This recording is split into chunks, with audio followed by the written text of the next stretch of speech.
অনুকূল চন্দ্ররূপিণ পুরুষোত্তমম চ সুন্দরম কলিপাপরাশিনাশকম শিরসনম সন্তকম।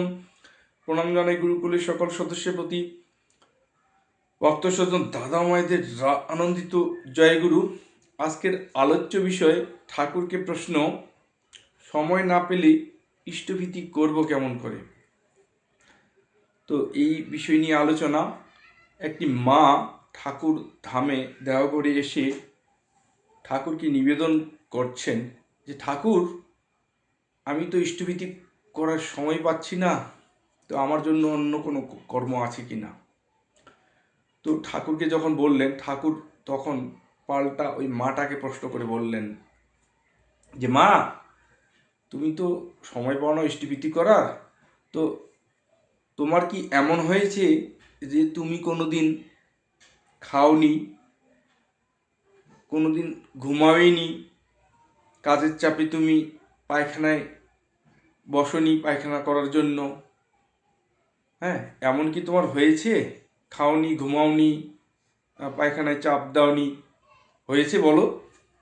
যে না ঠাকুর, এত কাজের মাঝেও তো তুমি পায়খানায় চাপ দিয়েছো, খাবার খেয়েছো, ঘুমিয়েছো, স্নান আদি করেছো, তো সকল কিছুর তুমি সময় পাচ্ছ, আর ইষ্টভীতি করার সময় পাও না, এটা কথা হলো?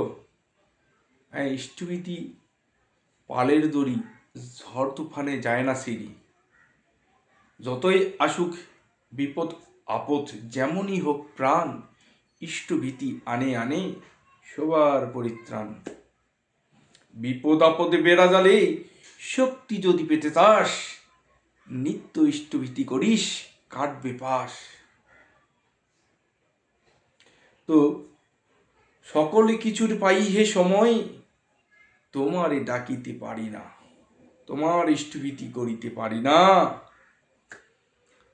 আর বলছে যে কত কিছু খাই ভস্য আর ছাই, ইষ্টভীতি শুধু করার সময় পাই না।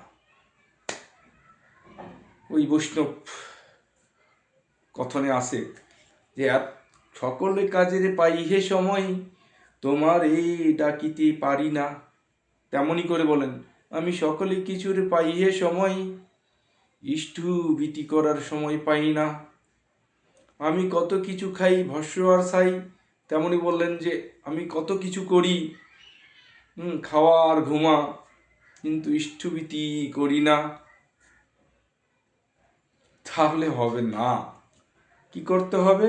সময়ে মতো ইষ্টভীতি করতে হবে। সকালে উঠে প্রত্যুষে একেবারে উষাকালে তার প্রার্থনার পূর্বে, সময় কিন্তু রয় না বছে, চলছেও কেবল অবিরল, করণীয় যায় এক্ষুনি কর, ভবিষ্যতে যদি চাস সুফল। আসেন ভক্ত স্বজন দাদা মায়েরা, প্রতি প্রত্যহ আমরা ইষ্টভীতি যেন করি, তৎসঙ্গে ইষ্টের যে কর্ম সকাল সন্ধ্যা প্রার্থনা, যাজন মানুষকে উদ্বুদ্ধ করার চেষ্টা করি, তাহলেই আমাদের প্রতি প্রত্যেকের মঙ্গল বয়ে আসবে। সবাইকে